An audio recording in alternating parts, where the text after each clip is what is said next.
Encontro, nós colocamos também no grupo todo a gravação da aula, o PDF do material e mais um áudio de resumo também do conteúdo, né? Então são 3 conteúdos do último encontro que estão disponíveis no grupo, não estão? Eu Tá mandei, bom? na verdade, individual, né? Ah, Mas eu vou te mandar. De qualquer forma, eu vou colocar tudo já compilado dessa aula também, e aí vocês vou sempre atualizar no mesmo lugar. tá bom? Porque aí é uma maneira também de você revisar o conteúdo, pensar e ter seu tempo de reflexão. Nós falamos sobre a história, trabalho e o evangelho no nosso primeiro encontro. Falamos sobre essa visão histórica do trabalho e a visão bíblica do trabalho, como o trabalho é impactado pelo conceito de criação, queda, redenção e restauração. Nós vimos as diferentes visões, diferentes culturas antigas sobre o trabalho, onde o povo de Deus estava ali inserido, né? Tanto no Egito, Babilônia, e como o Evangelho traz uma visão única e superior sobre o nosso papel, o nosso lugar no trabalho.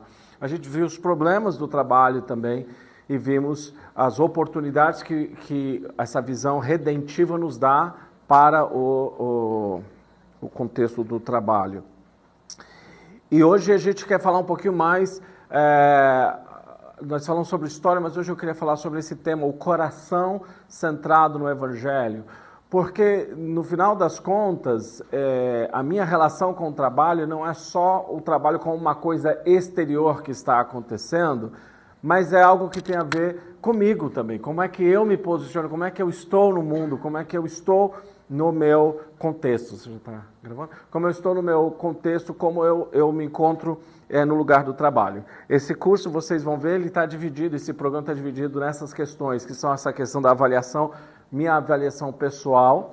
Nós vamos ver outras questões da relação prática também do trabalho, a gente vai ter outras pessoas falando também durante o programa, e depois nós vamos falar essas 3 relações sobre o impacto, tá bom? Então, são 3 fases desse treinamento, a gente está então nessa fase introdutória, para que eu possa entender a minha relação com o trabalho. Eu preciso olhar então para o meu coração, como eu mudo esse paradigma de uma cultura de performance para uma vida profissional que é ancorada na graça, que é ancorada em Cristo. Então, isso é algo que afeta pastores, que afeta médicos, professores, que afeta pais, que afeta o profissional que está no mundo corporativo, quem está no empreendedor e também o profissional liberal e a pessoa que está nas organizações sem fins de lucro. Todos nós somos afetados por essas questões. Então, isso vai ajudando a gente também, antes de pensar qual o impacto que eu quero gerar, eu vou pensando qual é a relação que eu tenho na minha relação com Deus, com o mundo e com o trabalho. Pode seguir? E nós vivemos numa cultura onde nós somos extremamente cobrados, ou nós nos cobramos pelo aspecto da performance. Como medir a nossa performance? Algumas das coisas, mídias sociais, o culto à aparência, dita a constante comparação e a busca por um eu filtrado, gerando inadequação crônica. Eu estava conversando com uma pessoa algumas semanas atrás, e ele falando sobre sua companheira, e ele falando, é uma pessoa que é extremamente, é uma casca, é uma pessoa que se você olhar o Instagram, você acha que é uma pessoa que ela é milionária, porque ela está em eventos em Cannes, na França, Suíça, viaja o mundo inteiro, e no tempo livre está postando fotos dos resorts mais maravilhosos do mundo. E a história desses dois é interessante, porque ele é um cara do mercado, e ela, nesse mundo das redes sociais, e ela organiza grupos para ir para aqueles eventos em Cannes. E ele falando, eu sinto que o meu papel é dar para ela um porto seguro, uma estabilidade, porque tudo isso que ela faz, ela não tem dinheiro, ela vive endividada, que é caríssimo. E ele perdeu o emprego.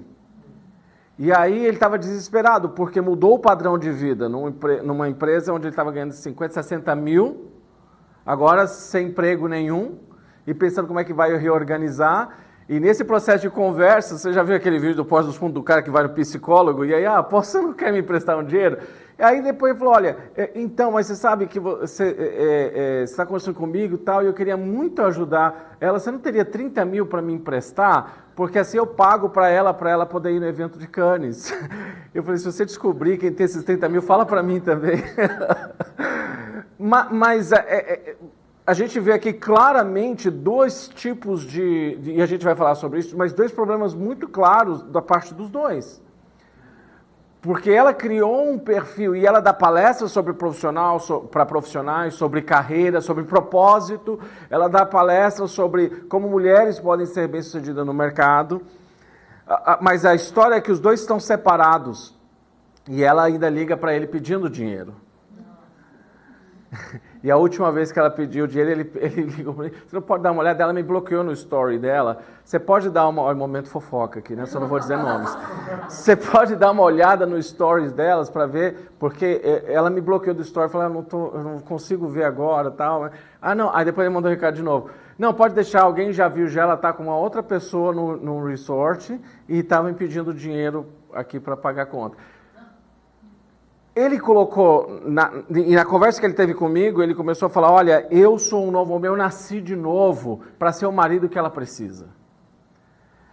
E ela vivendo essa vida de celebridade que custa muito caro e demonstrando isso no mundo. Então, essa cultura das mídias sociais, que está criando uma coisa extremamente artificial,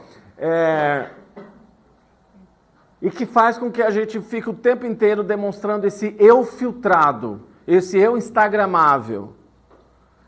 E isso afasta as pessoas do eu de verdade. Eu perguntei para ele, quem são as pessoas que vocês têm para sentar com você e falar o que você precisa ouvir e que não se impressiona com o que vê nas redes sociais?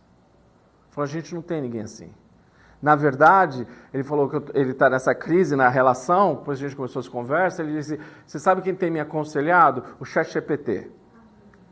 É com quem... Era pago, pelo menos? Um pouquinho melhor, né? A segunda, o ambiente de trabalho. As vocações são reduzidas aos KPIs, metas de vendas, lucros trimestrais, ignorando a integridade e o bem-estar. Talvez isso seja mais coerente com a sua realidade.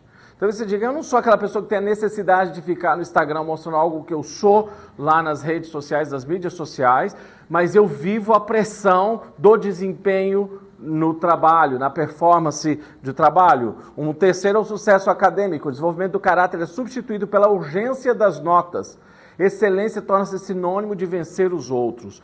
Eu dei um curso de imersão de inglês há algum tempo atrás, e um dos meus alunos era uma mulher que estava fazendo um pós-doutorado numa universidade federal na área de artes. Uma mulher extremamente traumatizada, extremamente fraturada emocionalmente. E a gente conversando, e ela falava para mim, o ambiente acadêmico é um inferno. A competição e o nível de pressão que você sofre, e a competição que existe no ambiente acadêmico, por mais que esse pessoal seja extremamente, se sintam superior aos outros, moralmente inclusive falando, mas é o pior ambiente que você pode estar, porque não existem relacionamentos reais e as pessoas estão o tempo todo se comparando, competindo e vendo o outro como uma ameaça. E o consumismo, o valor pessoal é definido pela narrativa de ter em vez de ser, alimentando uma corrida materialista sem fim. E aqui é o problema, talvez. Por quê? Porque talvez eu esteja aqui e eu falo assim, tá, mas eu não posso mudar de emprego porque eu preciso desse emprego. Por quê? Porque eu preciso manter um padrão de vida. E porque eu preciso manter um padrão de vida de consumo, e esse emprego ele me fornece isso, então eu permito que o meu trabalho me destrua, porque eu não consigo me preparar para fazer algum tipo de transição e de tomar decisões, e às vezes ela vai acontecer de forma brusca. Ou porque a empresa me mandou embora, ou porque o médico vai te dizer, ou você sai desse emprego ou você vai morrer, você sofreu um burnout e tudo mais, e isso te deixa extremamente vulnerável e aí você não tem uma opção. Mas nós não conseguimos nos preparar porque nós somos movidos muitas vezes pelo padrão de vida que a gente tem e se a minha vida mudar um pouquinho, tudo isso desmorona, não é? Então, nós vamos olhar, pode deixar lá um pouquinho ainda? Então, o que nós vamos olhar hoje é essa questão de qual a raiz de tudo isso. Uma das histórias minhas favoritas quando eu era criança estava na história do rei Davi.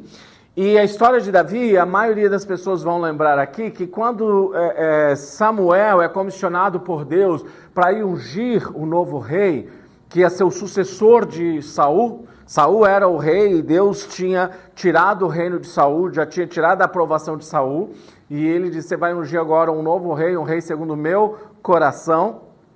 E Samuel foi então para onde Deus mandou ele ir, ele tinha que ir para essa vila em Belém. E quando ele chega em Belém, você tem Jessé, que tem vários filhos, e aí Deus fala uma coisa para Samuel, porque ele traz os filhos mais fortes, os filhos mais bonitos, os filhos melhor preparados, aqueles que já estavam indo para a guerra, super bem treinados, e esses são os filhos que Jessé está mostrando, e Deus fala para ele, olha, não escolha pela aparência, porque Deus não julga segundo a aparência, mas segundo o coração. Então esse é o nosso grande desafio, olhar para o nosso próprio coração e perguntar como o meu coração apresenta, o que está no meu coração que apresenta quem de fato eu sou. Filho de Davi, Salomão, ele vai dizer de tudo que você deve guardar, guarda o seu coração, porque dele procede as fontes da vida. Jesus Cristo conversando certa vez com os discípulos, e ele vai dizer para os discípulos que é do coração que surgem os adultérios, os assassinatos, as guerras, todas essas coisas surgem do coração, e ele vai dizer que o coração está cheio, a boca vai falar o que o coração está cheio. Então, quando nós olhamos para o problema da humanidade, quando nós olhamos para o problema da cultura organizacional onde nós estamos, dos problemas sociais onde estamos envolvidos e mesmo na nossa relação com tudo isso, nós temos que olhar para o problema do coração. Porque eu posso ser extremamente bem-sucedido profissionalmente, e eu não posso dizer que essas duas pessoas que eu falei, dentro dos seus contextos, do que eles se propuseram a fazer, não sejam bem-sucedidos. Eles são. Esse rapaz, apesar de ter saído do emprego, e eu tenho que dizer que ele saiu do emprego porque ele não quis se envolver num esquema de corrupção, o que é louvável, mas é uma pessoa que conseguiu construir uma carreira e que rapidamente vai se recolocar no mercado, porque ele é bem sucedido no que faz. E ela, dentro do que ela faz, ela é bem sucedida, ela consegue montar grupos para fazer essas viagens, ela consegue vender as palestras dela, e ela é vista como alguém bem sucedido. Mas E não é sobre isso que nós estamos falando apenas. Porque nós podemos ser bem-sucedidos, mas ainda assim a nossa vida ela está cheia de problemas. Eu posso trazer isso para o ambiente ministerial. Talvez um dos meus, na minha adolescência, juventude, um dos meus heróis da fé, um dos caras que eram geniais, e eu acompanhava esse cara a minha vida toda, tentando aprender os argumentos que ele usava, as palestras, ouvindo os podcasts, as pregações, os vídeos no YouTube, lendo os livros dele, e teve uma vida incrível, e ele morre de câncer. Uma semana depois que ele morreu, só depois que ele morreu, uma semana depois, explodiu que ele estava tendo problemas de assédio com mulheres no mundo inteiro, várias denúncias de abusos sexuais e histórias de como ele frequentava ambientes complexos. Isso fez com que todo o ministério dele acabasse. Você não encontra mais vídeos dele no YouTube, você não encontra mais os podcasts, a organização que tinha o nome dele foi fechada pela própria filha. Então nós podemos ser bem-sucedidos no que fazemos, mas ainda assim temos um problema grave, que é o nosso problema do coração. E o nosso problema do coração, o João Calvino, o reformador, ele dizia que o coração é uma fábrica de ídolos. Nós precisamos aprender a lidar e olhar o que a Bíblia tem que dizer, porque no final das contas, no fundo, o que vai me colocar no meio de tudo isso, quem eu estou levando para todos esses lugares, é quem eu de fato sou e não quem eu demonstro ser. Não é o que não é simplesmente o que os demonstradores de resultados, os indicadores de resultados vão demonstrar na minha avaliação de performance na empresa, mas no final das contas é quem eu sou diante de Deus. Quem eu sou diante dessa realidade última que vai se apresentar diante de Deus e que eu carrego comigo. Né? Eu lembro aquela música, né, que dizia o que você faz quando ninguém está vendo, né?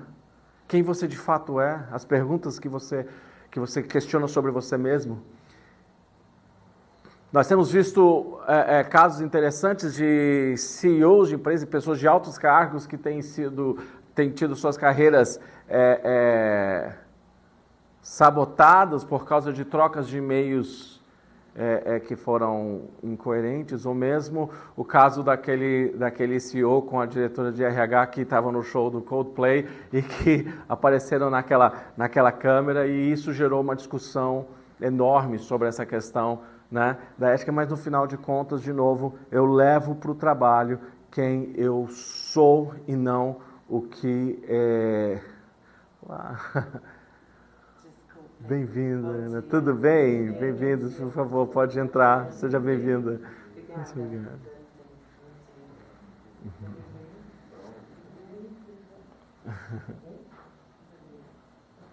A Ana estava com a gente no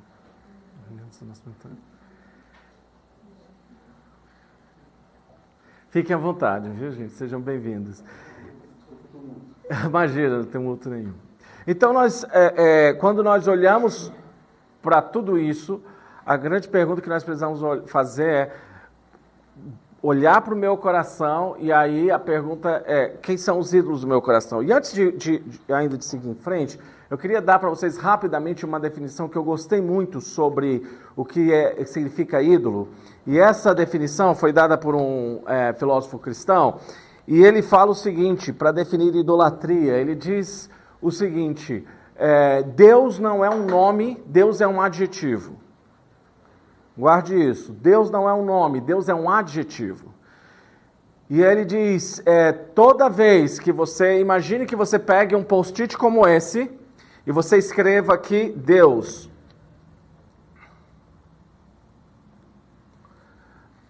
E toda vez que você encontra algo, e você coloca nisso, vamos dizer que você coloque nessa cadeira aqui, o post-it Deus.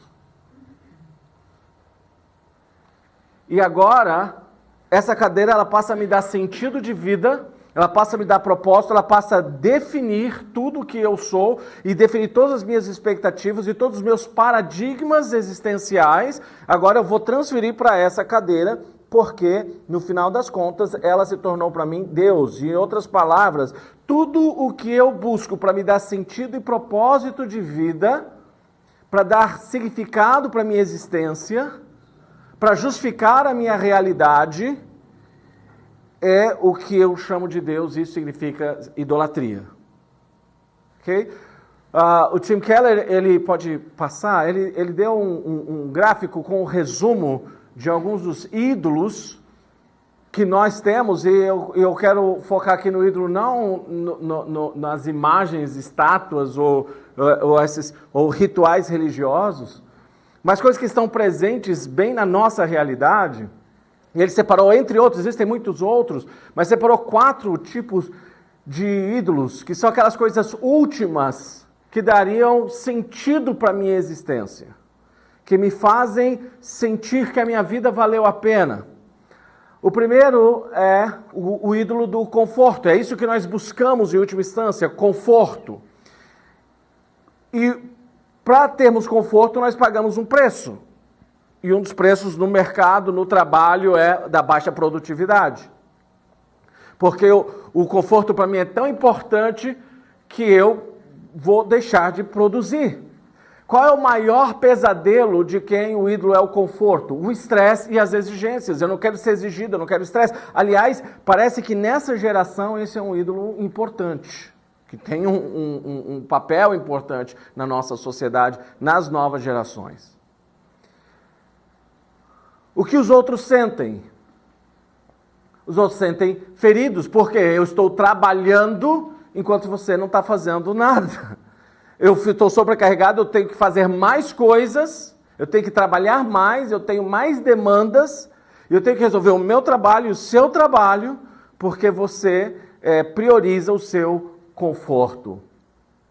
Quais são alguns emoções problemas? O tédio, a busca por privacidade e ausência de estresse e liberdade. Eu escondo, eu não quero ficar me estressando, eu quero fazer o que eu quero na hora que eu quero. E isso, então, é o ídolo do conforto. Agora, todos nós vamos lidar com todos esses ídolos em diferentes momentos da nossa vida. E é importante dizer também que todas essas coisas, todas elas em si não são ruins. O problema é quando você pega uma coisa boa e dá a ela o status de Deus, de ídolo, mesmo que você não use o nome para descrever. A segunda coisa que podemos buscar é a aprovação. E qual o preço que pagamos quando você depende demais da aprovação dos outros? Isso é um ídolo para você. Você perde a sua independência, porque você vai fazer tudo que os outros e você vai depender do que os outros dizem o tempo inteiro, porque você precisa ser aprovado. E como os outros se sentem sufocados, porque você está o tempo inteiro esperando que a pessoa dê palavras de afirmação, te elogie o tempo todo, não é? Te afirme o tempo todo. A pessoa se sente o tempo todo cobrada que eu tenho que ficar... As pessoas ao seu redor têm que ficar o tempo inteiro te afirmando. E nunca é suficiente. E qual é a emoção, o problema? Covardia é uma das emoções, porque eu nunca tenho coragem de dizer a verdade para o outro, porque eu preciso da sua aprovação. Já viu pai que precisa da aprovação dos filhos e nunca disciplina os filhos porque eu sou amigo deles? Ou você faz o seu ambiente de trabalho, se você é chefe, você não consegue dar um feedback, ali ter uma conversa assertiva com a sua equipe, porque você não quer deixar eles chateados. Está sempre procurando amor, afirmação e relacionamento, mas, de novo, essas coisas são boas, são necessidades de todos os seres humanos, mas quando eu elevo isso a um status superior para a minha existência, então isso se torna um ídolo. O ídolo do controle. O preço que pagamos, a solidão. Pessoas que estão controlando tudo, elas vão ficar sozinhas, porque eu não sei delegar, eu não sei compartilhar. Eu quero que as pessoas só façam exatamente do jeitinho que eu planejei. Tudo tem que sair do jeito que eu planejei, então eu estou tentando controlar todas as coisas e as pessoas não conseguem me acompanhar. Por isso eu vou ser uma pessoa solitária. Não só no trabalho, na minha vida também. Nas minhas relações também. Falta de espontaneidade é o maior pesadelo do controlador. Porque como tudo tem que estar planejado, se eu precisar improvisar, se eu precisar mudar algo na minha rotina ou na minha agenda, isso para mim é um pesadelo. O que os outros sentem? Incerteza. Eu nunca sei se eu estou fazendo a coisa certa. Eu nunca sei se isso é direito. Mas você coloca alguém que o ídolo é controlador com alguém que o ídolo é aprovação. Para trabalhar junto. Porque essa que é a questão. A gente está se encontrando com todas essas realidades nos mesmos ambientes. Né? Mas pessoas controladoras também se sentem condenadas e vivem preocupadas. Pessoas que têm que ter o controle de tudo, ela fala, eu me preparei, deu tudo certo, e a pessoa vem falar que o meu trabalho não ficou bom? Como assim? E parece que as pessoas estão cochichando e estão falando mal de mim, porque eu tenho que ter controle também de tudo que é falado. Já viu aquele líder quando descobre que tem um grupo de WhatsApp que ele não faz parte? Né? Você tem um grupo de WhatsApp que alguém não faz parte? Se você não tem, é porque é você que não faz parte do grupo. Você é o que está lá. Mas alguém disse, a gente precisa dar liberdade para os nossos liderados terem os seus grupos de WhatsApp, terem os seus grupos e poderem falar de você sem você estar lá. Mas se eu tenho que controlar tudo, eu tenho que controlar inclusive o que estão falando de mim quando eu não estou presente. Isso gera pessoas extremamente inseguras ao meu redor. Essas pessoas precisam de autodisciplina, certeza, padrões estruturados, mas elas estão despreparadas, elas desabam quando as coisas fogem do controle. E acredite, a nossa vida, muitas vezes a gente vai perceber que a gente não está no controle. Poder. O preço que pagamos pelo desejo, pelo poder, está sempre sobrecarregado. Está em posições que a gente está carregando um fardo muito pesado. O maior pesadelo está em posição de responsabilidade. Por quê? Porque quando eu vou para essas posições, eu falo, não, eu não quero, mas quando eu vou, eu tenho que ir com tudo. E aí eu vou até o final, porque se eu for fazer, eu vou fazer, né, ao máximo. Então eu tenho que ir com tudo. Mas as pessoas que estão ao meu redor, elas se sentem humilhadas, elas se sentem usadas, porque você me usou para chegar lá, porque eu começo a me colocar numa posição de destacar o meu título, para usar as pessoas, para que eu possa subir as escadas e para que eu possa demonstrar os meus resultados. Eu começo a usar os resultados da equipe para promover a minha imagem. E o emoção problema, pessoas cujo ídolo é o poder, é raiva, está sempre com raiva. Estão sempre com raiva. Algumas dessas pessoas parecem quase que psicopata, tem esses momentos de explosão. Já viu os líderes assim, chefe assim? É gente na equipe, às vezes não precisa ser o chefe, né? E essas pessoas, elas estão sempre... E às vezes para se manter na posição do poder, ela tem que rebaixar o outro para colocar o outro. Eu vou te colocar no seu lugar, para eu me estabelecer onde eu estou. São pessoas focadas em sucesso, em vencer, em ter influência, mas ao todos esses cursos. Então esses são alguns ídolos, eles não são todos os ídolos, são só alguns modelos de ideias de alguns ídolos. Por exemplo, existe um Deus ou um ídolo, Deus que eu denomino como ídolo, que é o único que na Bíblia que recebe nome próprio. Qual é? Mamon. Mamon, dinheiro, é um ídolo. E Jesus Cristo disse que você não pode servir a Jesus e servir a Mamon ao mesmo tempo, você vai ter que escolher um ou outro, lembra disso? Mamon tem nome, é um ídolo, e ele é um ídolo poderoso, porque se você passa pela rua e pode ter um monte de coisa, você não presta atenção no que está acontecendo ao seu redor, você não vê nada, você tem um mendigo no seu... Você viu aquele mendigo? Eu nem percebi, tinha um mendigo ali, né? E você não percebe, mas se tiver uma nota de R$100 caída no chão, de repente sua atenção volta para ele rapidinho, ela chama o seu nome, né? Ela te chama o seu nome, ela vai lá. O Mamon, ele domina a cultura de muitas organizações, não só organizações privadas com fim de lucro, mas também organizações sem fins de lucro, que são movidas pelo Mamon. Eu posso ter isso, ou por poder, ou por influência. Então, na verdade, o problema não está se você está numa organização com fim de lucro ou numa organização sem fins de lucro, mas se você é dominado pelo ídolo que rege aquela organização ou não. A gente está ali trabalhando e plantando igreja num espaço de coworking de impacto social. O pessoal que está com a gente. Um dia eu estava andando por aquele espaço com um amigo, apresentando e aí a moça que trabalha lá, que a agência veio conversar com a gente, eu apresentando o espaço, conversando, falou, olha, eu estou precisando contratar uma pessoa, tal, mas tem que ser uma pessoa muito resiliente, porque apesar de ser impacto social aqui, as pessoas aqui são impiedosas. E nós estamos falando de como a gente vai resolver os problemas da sociedade. Como é que a gente vai atingir ali as metas da ONU, né, de sustentabilidade.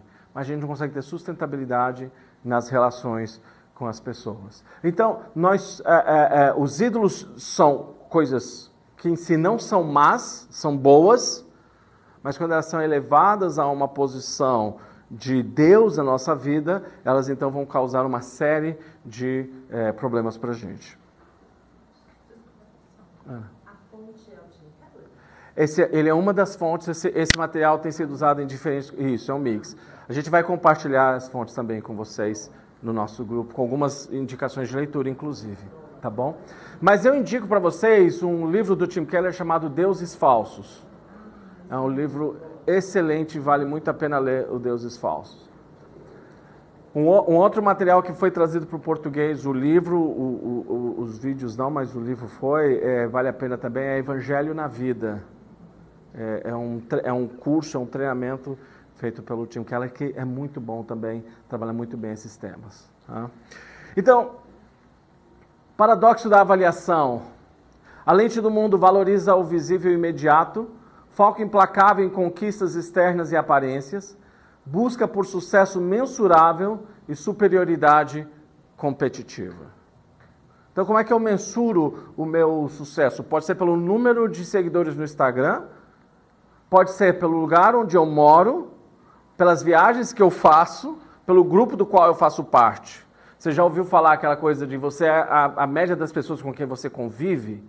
Aí sempre quando eu ouço essa frase, aliás, essa frase me motivou muito por muito tempo, até chegar um momento que eu fiz uma reflexão, eu falei, se eu sou a média das pessoas com quem eu convivo, o que isso diz sobre Jesus? Porque a média das pessoas com quem Jesus convive era muito complicado, né?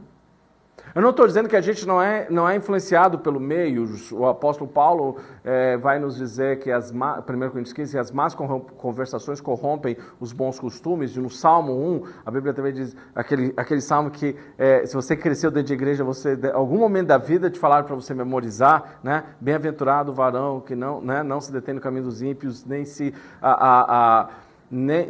assenta na roda dos escarnecedores e nem ouve o conselho de pecadores. Então, há uma orientação ali também sobre o cuidado que você tem que ter sobre o tipo de relações que você tem, mas o problema é que nós escolhemos grupos para participar como uma mensuração de sucesso. Você sabe, hoje você faz parte de um grupo Master Mind de alguns coaches, você paga cerca de 250 mil, 300 mil, 400 mil por ano, só para fazer parte do grupo. Isso não tem a ver, fora os custos que você tem dos jantares, dos encontros, tudo é a parte, das viagens, é tudo a parte. E algumas pessoas têm condições de estar nesse grupo e vai estar nesse grupo lá porque, é uma coisa que ele está investindo. Outras pessoas não têm condições e vão se endividar muito, porque eles acham que se ele só de andar com esse tipo de gente, a vida dele toda vai mudar e pode ser que mude para muito pior. E vamos dizer que dê certo e que mude financeiramente e você consiga atingir o objetivo. A nossa pergunta aqui não é nem essa. A nossa pergunta é o quê? E o que isso diz sobre o nosso coração? O que isso diz sobre o nosso coração? A lente de Deus valoriza o invisível e o eterno. Foco no coração e na integridade. O centro dos pensamentos, da vontade, das emoções e da devoção espiritual. Esse talvez seja o nosso grande desafio. Numa cultura cada vez mais acelerada e de cada vez mais exposição, onde às vezes eu vejo alguns rios e situações, eu fico pensando assim, como é que eles tinham... Quem que estava gravando isso? Como assim? Será que não foi combinado? Não é possível. Não é possível que essa discussão estava sendo gravada. Mas como assim? Situações do dia a dia, assim, porque hoje nós estamos vendo esse grande Big Brother, que virou estilo de vida. Antes era uma teoria de um livro, depois virou um programa de TV, mas hoje é estilo de vida. Então, nós não focamos mais no centro do pensamento, na vontade, nas emoções, de entender a raiz das coisas em mim mesmo, de olhar para o fundo do meu coração, porque a minha mente está o tempo todo tomado pelo que é imediato, supérfluo e acelerado. Pode ir. Então, como é que a Bíblia vai apresentar esse arco do nosso coração? E aí a gente volta para a narrativa do Evangelho. O coração, nós vamos olhar primeiro do ponto da criação. Desenhado para Deus. Agostinho falava isso, né? Meu coração foi criado para ti e não repousará até quem encontre a ti. Feito para comunhão e para refletir o caráter divino. A história, Gênesis 1 e 2, é de um homem que não só é criado, uma raça humana que não só é criada à imagem de Deus, mas que se alegra em ter comunhão com o seu Criador, que tem prazer em ter comunhão com Deus. A queda, corrompido pelo pecado, autocentrado, gerando orgulho e idolatria em nossas vocações. Então, quando nós nos separamos de Deus, porque nós fomos criados para a adoração, todo ser humano é um adorador, todo ser humano vive uma experiência religiosa, e para muitos a sua experiência religiosa é o trabalho. Pensa nisso. O escritório é um templo.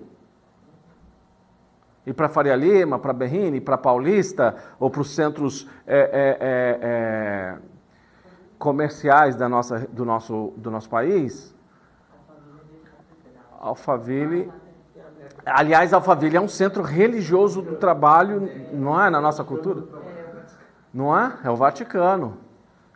Pelo menos do empreendedorismo. Eu lembro que quando eu fiz Empretec, quem fez Empretec? Já fez Empretec? Alguém aqui? Não, então vocês não... Já fez, Gu? Não. Tem que fazer. O Empretec é um curso do Sebrae que para você fazer você tinha que ser indicado. Agora acho que é mais fácil, não sei, mas tinha que ser indicado. Mas a tese da Empretec era: o empreendedorismo salvará o Brasil. Essa é a tese. E eu, o Tony, a gente conversa, a gente já viveu experiência de empreendedorismo juntos, e ideias que algumas ideias não saíram do papel, outras a gente viu acontecer, outras a gente viu fechar também. Então a gente está sempre empreendendo alguma coisa. Gustavo trabalha com empreendedores. Então isso aqui acontece porque a gente acredita nisso, em empreendedorismo. Mas quando a gente eleva isso, e Alphaville virou então a meca dessa ideia, né? Mas quando a gente eleva isso a essa posição religiosa, ou do empreendedorismo, da ideia de ser empresário, ou do mundo corporativo, ou do mundo acadêmico, e agora dessa disrupção aí, né, na inteligência artificial e toda essa internet das coisas, nós vamos navegando e tentando encontrar sentido, propósito, quais são os parâmetros que me movem a minha ética e a minha identidade. Isso tem afetado todas as gerações. Eu falei, ano passado a gente fez uma série de mensagens no Mosaic que estavam falando sobre essa questão do propósito e mostrando o desafio dessa geração, nessa Babilônia digital, porque a gente está vendo uma série de adolescentes dizendo: olha, eu ganho muito mais dinheiro no TikTok do que eu ganharia se eu fosse médico. Eu já ganho mais dinheiro com 12 anos de idade do que muito médico por aí. Para que eu vou estudar? Para que eu vou estudar? Estudo não dá dinheiro. Então eu desconectei a questão do propósito e eu trouxe apenas a questão da satisfação imediata que eu posso ter através do dinheiro que eu conquisto. E aí, redenção, transformado pelo Evangelho, regenerado de um coração de pedra para um coração de carne pelo Espírito Santo.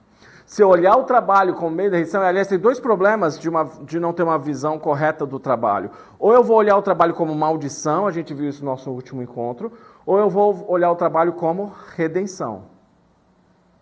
Eu vi a expressão: o trabalho dignifica o homem. Mas quando Deus diz, façamos o homem à nossa imagem, Deus está dizendo que existe dignidade no homem, mesmo que ele não trabalhe. Agora, o trabalho é o lugar onde eu expresso a minha dignidade. Porque eu trabalho e como eu trabalho é um lugar de expressão. Por isso que Deus não olha para Jerusalém, nem nesse monte, nem no outro, não é João capítulo 4? Mas Ele está procurando quem adora Espírito e verdade, porque eu vejo o trabalho como um espaço de adoração. A gente viu isso também no nosso último encontro. Agora, o trabalho ele não é um meio de redenção. Ele pode ser uma ferramenta para a minha santificação. É uma outra coisa. Mas ele não é um meio de redenção. O que é redenção?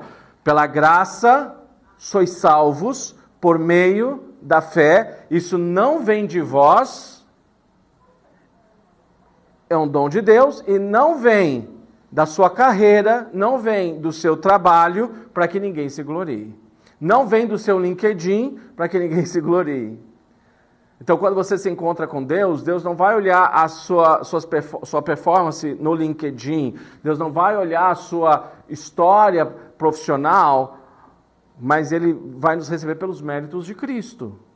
Ele nos recebe pelos méritos de Jesus. Agora, no trabalho, o meu LinkedIn, a minha carreira e a minha história é um reflexo, e o que isso faz no meu coração também, é um reflexo da minha relação com Deus e de como eu enxergo toda a realidade do meu lugar no mundo. E a nossa visão futura para o coração, plenamente restaurado, esperança futura de amar e glorificar a Deus, livre da corrupção. Então, o erro de trocar uma esteira de performance por outra, isso também vem do Tim Keller, a falta de uma crença profunda no Evangelho é a principal causa de frieza espiritual, medo e orgulho nas grandes cidades. Pensa na dificuldade que é para a gente cultivar o nosso coração em São Paulo, morando em São Paulo. Vivendo a vida corporativa, vivendo a vida de empreendedor. Estava conversando ontem com uma amiga minha do Gustavo, que trabalha com empreendedores, a Soraya, e a gente estava falando sobre isso, e ela disse, olha, existe uma ilusão no Brasil, porque, na verdade, o ambiente para o empreendedor está ficando cada vez mais difícil. Quantos de vocês devem conhecer algum empreendedor que está passando extremamente, com uma ótima ideia, com um ótimo serviço, com uma ótima modelo de negócio, mas que o negócio não vai, porque falta capital, falta recurso. E se eu associo isso com minha definição de sucesso, ou até mesmo tenho que demonstrar ter sucesso, para que, eu tenho que demonstrar que eu estou tendo sucesso para o meu negócio avançar, continuar avançando, porque as pessoas investem em quem já demonstra ter sucesso, e o que vai acontecer? Eu pago um custo para ter o filho em determinada escola, para morar em determinado lugar, para frequentar determinadas coisas, altíssimo, o que aumenta o meu esgotamento, o meu estresse, a minha tensão, atrapalha a minha relação dentro de casa, e eu não consigo encontrar o tempo de me relacionar com Deus. Princípio operacional, eu obedeço, logo sou aceito. Se eu fizer tudo certinho, eu vou ser aceito por Deus. A mentalidade do Evangelho, eu sou aceito em Cristo, logo eu obedeço. Eu obedeço e eu faço as coisas com excelência porque eu já fui aceito por Cristo. Imagina você entrar no seu trabalho na segunda-feira, sabendo que você já é aprovado por Deus e que Deus está com você, e que Deus vai prover as suas necessidades, que Deus vai agir na sua vida, que Deus vai estar te afirmando, que você não está sozinho, e que se você tiver que dizer não para algo extremamente absurdo, eu não estou falando falta de flexibilidade, mas algo que vai contra os seus valores e que é absurdo, você não vai, sua vida não vai desabar, desmoronar, porque Deus vai estar te conduzindo. Motivação central, movido pelo medo da rejeição e pelo orgulho moral. Aliás, vamos ser bem honestos aqui entre nós. Nós que somos capitalistas, a classe média paulistana, e que estão trabalhando, e que a gente é orgulhoso. Nós achamos que temos uma moralidade superior. E por isso Deus tem uma dívida com a gente também, né? Porque é a gente que segura essa nação. Vamos ser sinceros. John Stott, ele falando sobre o Sermão do Monte, quando ele vai falar sobre os pobres de espírito, e ele fala sobre as 3 categorias, né? O pobre, o classe média e o rico de espírito. Então, quem é o pobre de espírito? O pobre de espírito é aquele falido espiritualmente, em todos os sentidos. Você não tem nada, mérito algum. Você foi mal na carreira, moralmente a sua vida é um desastre, você errou em todos os pontos, tudo fora. E aí Jesus olha para você e fala, você é bem-aventurado, porque o reino de Deus é seu. Mas por quê? Porque eu não tenho mais nada para oferecer. Ou Deus tem misericórdia de mim, ou não me resta mais nada. Aí tem o classe média do espírito. O classe média do espírito, ele é esforçado, ele é trabalhador, ele se dedica, ele paga os impostos direitinho, ele está lá cuidando, tentando manter a família e tudo, e ele é moralista. Até quando ele se divorcia da mulher por adultério, mas ele tem uma justificativa moral. Que eu trabalho pra caramba e ninguém se preocupou comigo. Então, eu sou muito... Mas pelo menos eu não sou corrupto. Pelo menos eu não fico dependendo do governo. Eu tenho meus pelo menos aí para garantir a minha moralidade. Então, para ele, o reino de Deus é o que ele vai conquistar com seus esforços. Já viu aquelas pessoas que têm essa crise? Eu tenho uma crise, como é que pode eu ir para o céu sem eu ter me esforçado por isso? Não, eu tenho que fazer minha parte. Aliás, tem até um versículo lá, não está na Bíblia, mas podia estar, né? Faça a tua parte que eu te ajudarei. E aí tem o rico de espírito. O rico de espírito, ele não precisa de mais nada. Ele está bom, come, bebe, folga, você tem para muito tempo. Eu estou acima do certo e do errado e eu não tenho problema nenhum. Mas desses, o único que Jesus fala bem-aventurado é o pobre de espírito. Talvez o que ele queria dizer é que se você é classe média ou que você é rico, mas quando você é sincero e olha para o seu coração, você percebe que todos nós somos falidos espiritualmente e precisamos de Cristo. Reação à falha. Desespero ou negação. Mentir para proteger a aparência ou status. Talvez esse seja um grande problema nosso na igreja. Se eu fizer alguma coisa errada, eu dava aula de inglês para um advogado, e aí ele disse, eu não gosto dessas coisas da Bíblia, eu gosto de confessar, eu não concordo com isso. Se alguém pegar você com uma mulher na cama que não é sua esposa, você vai negar até o fim. Ah, mas você viu. Não, você acha que você viu, não foi o que você viu. Deixa que eu, como advogado, resolvo, mas você nunca fala que você fez a coisa errada, mesmo que tem testemunhas. Porque o meu trabalho, tem algum advogado aqui? Tem a Carol que é advogada. Né? Disseram, mas teve essa história, né, foi um pastor e advogado para o céu, e aí eles estavam caminhando lá e tal, e aí chegou Pedro, né, para levar, para mostrar a eles o céu, e foi os diferentes lugares e tudo mais. Aí levou o pastor e colocou ele, era uma casinha muito simples assim, pequenininha aí. Essa aqui é a sua casa. O pastor, puxa, muito obrigado, né? Estou no lugar do centro. Aí continuou andando com o advogado uma mansão, um negócio espetacular, assim. Aí essa aqui é a sua casa. Aí o advogado foi entrar e falou assim, puxa, mas deixa eu fazer uma pergunta. É que você colocou o pastor numa casa tão pequenininha e me colocou nessa mansão, mas por que não? Porque você não entende como é que funcionam as coisas aqui. Pastor aqui vem todo dia, agora advogado é raro. Mas esse advogado, pelo menos, a dificuldade está qual? Eu jamais assuma, reconheça ou confesse que você fez algo errado. Mas não é um problema dos advogados, é uma brincadeira. A piada, na verdade, é sobre político, mas aí eu não te podia perder a oportunidade. Mas eu vou entrar em desespero, porque a minha imagem é tudo. Ou eu vou negar. Porque a imagem, a aparência, o meu status são tão importantes para mim. Isso se aplica, de novo, gente, a nós que somos pastores, a líderes de igrejas, a pessoas de qualquer situação, mesmo para pais e mães em casa. Mas a mentalidade do Evangelho é arrependimento seguro, pois o valor humano não está no seu desempenho. Quando eu me arrependo dos meus pecados, eu confesso os meus pecados, isso não me diminui o meu valor. Mas isso me dá espaço para experimentar a graça de Cristo. De você perceber como você é amado por Deus. Pode seguir. A dinâmica do Evangelho cria esse profissional que ele é simul justus et peccator. É um profissional que é simultaneamente justo e pecador. Quanto maior é a minha consciência da minha falha e do pecado, quanto maior é a minha compreensão da santidade e do amor de Deus, mais eu experimento a graça também. Eu quero repetir. Quanto mais eu compreendo a santidade e o amor de Deus, mais eu reconheço o quão pecador eu sou. E quanto mais eu reconheço o quão pecador e falho eu sou, mais eu experimento a graça de Deus na minha vida. Você não é mais medido simplesmente por KPIs. Eles são importantes e têm o seu lugar. Você não é mais medido simplesmente pelos resultados que você tem nos seus relatórios mensais. Eles são importantes, ou trimestrais, ou anuais.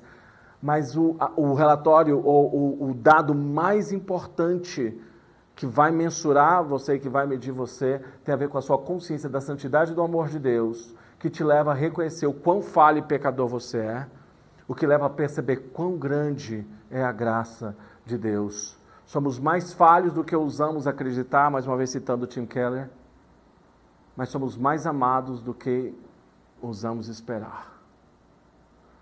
Isso destrói o orgulho corporativo. Quando eu sei que eu sou mais pecador do que eu posso imaginar, o meu título, ele é nada. O apóstolo Paulo diz, eu considerei todo o meu currículo vitae como esterco, quando eu comparei com a sublimidade do conhecimento da graça de Cristo.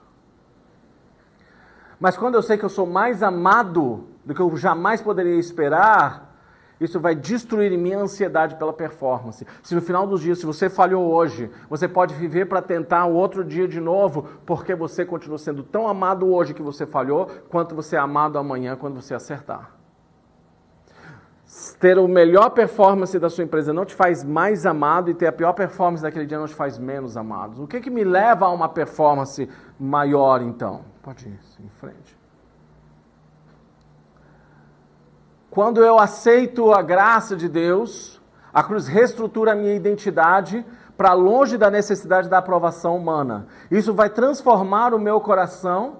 O Evangelho começa a alterar as minhas motivações profundas, remove a inveja, o orgulho e a ganância.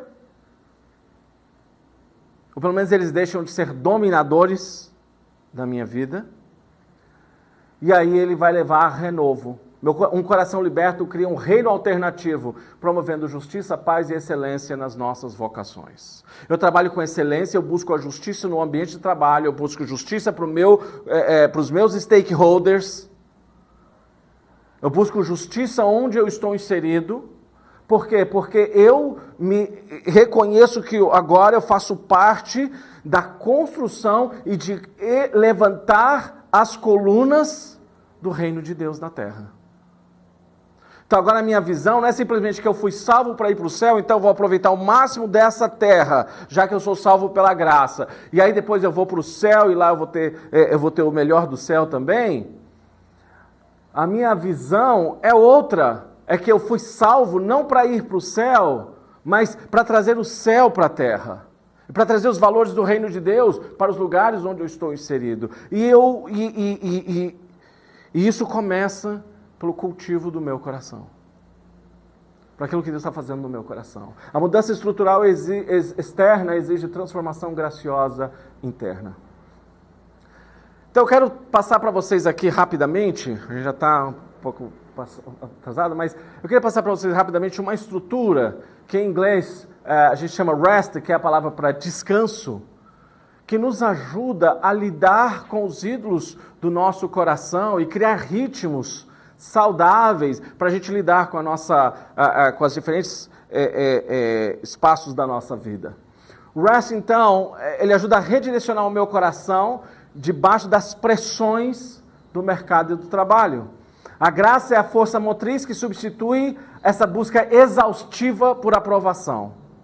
Nós estamos numa cultura de burnout, nós nos tornamos um povo extremamente ansioso, um povo extremamente estressado, medidos o tempo todo por resultados.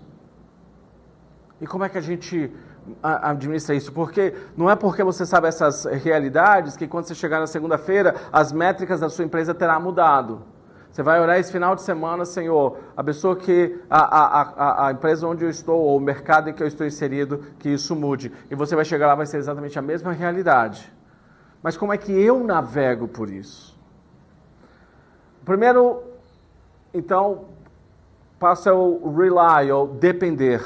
Nós precisamos aprender a depender do Espírito Santo. Romanos é um livro fantástico. Que ele começa, eu não vou estar aqui, eu sempre gosto de fazer Romanos, se eu for explicar um versículo, eu tenho que mostrar a estrutura do livro todo, porque está tudo tão conectado, não tem melhor livro para você pensar em argumentação, de criar uma boa retórica do que Romanos. Mas deixa eu pular então para o capítulo 8 de Romanos, onde o apóstolo Paulo começa o capítulo 8 dizendo: portanto agora nenhuma condenação há para os que estão em Cristo Jesus. Então eu não parto da condenação, do medo, da vergonha, eu já parto da aprovação, do perdão, da aceitação. Já começo aí. Mas aí ele diz que não andam segundo a carne, mas segundo o Espírito. E ele vai nos ensinar, o Romanos capítulo 8 inteiro, como caminhar pelo Espírito, para ele concluir depois dizendo: por isso que em Cristo nós somos mais do que vencedores por meio daquele que nos amou. Então, e o que ele vai ensinar em Romanos capítulo 8 é como depender do Espírito Santo. Quando a gente entra na vida da graça, nós recebemos o Espírito de Deus, o Espírito de Deus vai nos conduzir na vida do reino de Deus e na vida de Cristo, e Ele vai nos ajudar a viver o tipo de vida, trazer a qualidade de vida, porque vida eterna não é só em relação à extensão, mas em relação ao tipo e à qualidade da vida que a gente tem. Que tipo de vida que a gente traz para a mesa, que tipo de vida que a gente traz para o escritório, que tipo de vida a gente traz das reuniões, que tipo de vida a gente traz das conversas, ou que a gente traz no café da manhã, ou que a gente traz na hora do lanchinho da noite. A gente está gerando vida. Para isso a gente precisa aprender a depender do Espírito Santo. Falei para a Léa que a partir do próximo encontro nós vamos tirar um tempo na abertura do nosso encontro para treinar juntos Lectio Divina. Porque a gente vai aprender a ouvir a voz de Deus e praticar isso nas nossas vidas. Segundo, em trust, confiar na excelência. Isso vai me levar a fazer as coisas com excelência, porque eu estou fazendo as coisas diante de Deus. Jesus Cristo disse, tudo que o Pai fez, que eu vi o Pai fazer, eu também faço. E falando sobre Jesus, os evangelistas dizem, tudo ele fez com excelência. Tudo ele fez com excelência. Salomão lhe diz, tudo que tiver a mão para fazer, faz com todas as tuas forças. E Paulo diz, faça tudo como para Deus e não para os homens. Essa é a base do trabalho com excelência. O Bob Dog vai estar aqui falando para a gente em agosto, foi CEO do maior fundo de investimentos do mundo e saiu por causa da sua fé. E ele diz, quando alguém vem para receber investimento nosso, e aí fala, olha, invista em mim porque eu sou cristão, eles acham normalmente que porque ele é meu irmão em Cristo, que eu vou baixar o padrão, mas geralmente na hora que eu ouço essa frase, o meu padrão aumenta, porque se você faz em nome de Cristo, o seu padrão de excelência ele é muito maior, porque você está representando Deus, está representando Jesus.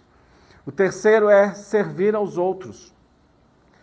Existe algo que alguém falou no passado que eu vi uma vez para líderes e eu achei muito interessante. Essa pessoa disse, uma das disciplinas espirituais que você deve adotar é servir pessoas anonimamente. Quem você pode servir sem ser visto? Sirva anonimamente e sem esperar reconhecimento. Crie essa prática de serviço. De observar pessoas, seja no seu escritório, seja na rua da sua casa, ou seja em algum lugar da nossa cidade, onde você pode ir e você pode servir e ir embora sem tirar fotos, sem postar, sem fazer propaganda sobre isso. E se ninguém te agradecer por isso, está tudo bem, porque não é essa a motivação. É uma disciplina espiritual de fazer as coisas para Deus. E por último, desfrutar o descanso. E nós precisamos reaprender a descansar. Fala sério. Nós precisamos reaprender a descansar. E normalmente esse desfrute do descanso, a gente vai falar em outros momentos, tem a ver inclusive com a gente aprender a recuperar a nossa humanidade.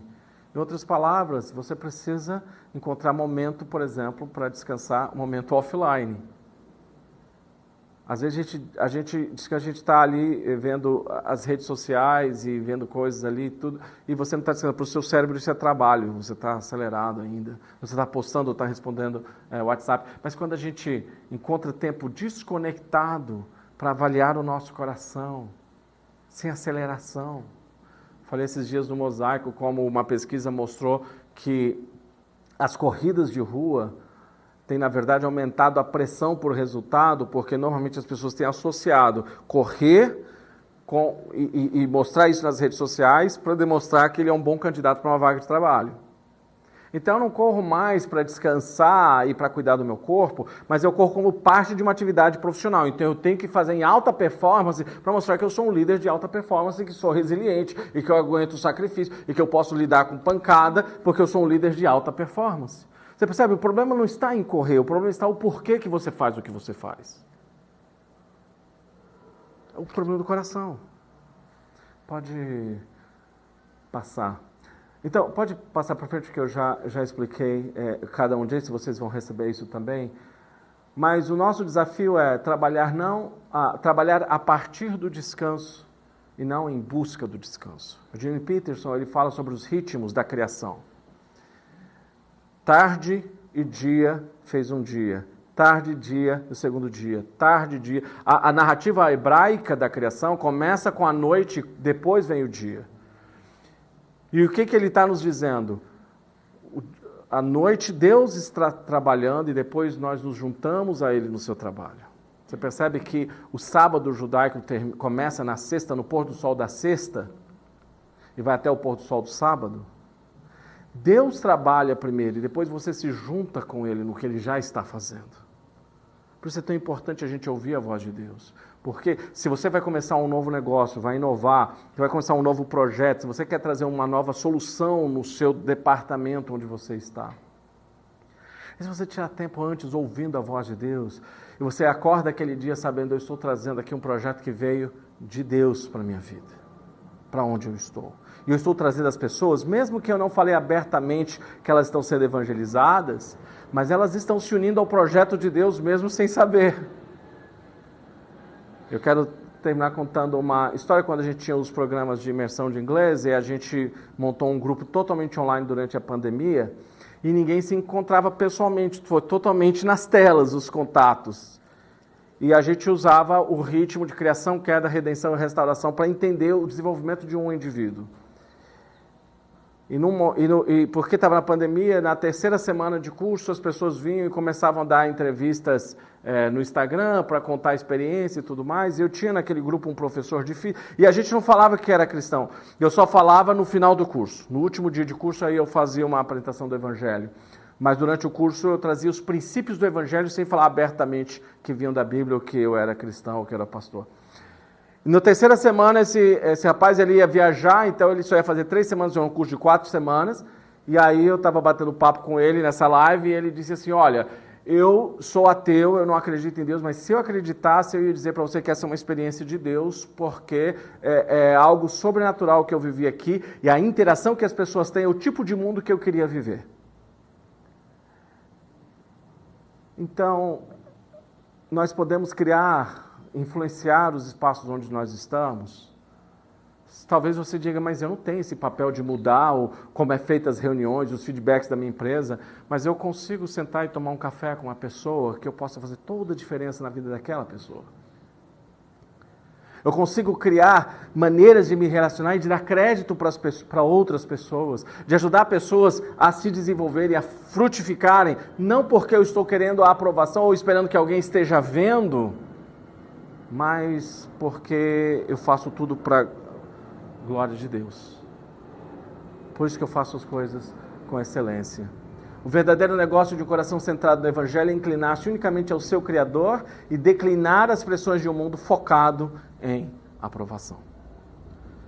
Então, pode passar. Eu queria trabalhar essas 2 perguntas e a gente vai dar para vocês 10 minutos, que a gente está bem atrasado. A primeira pergunta: que coisas que te motivam a crescer e investir na sua carreira que são boas, mas que pode correr o risco de ser um ídolo para você, que pode te afastar de Deus? Elas em si são boas, não são ruins, não são pecado, mas que você pode correr o risco de que essas coisas te afastem de Deus. A segunda: como a história do Evangelho te ajuda a pôr em ordem as coisas que são importantes, mas não são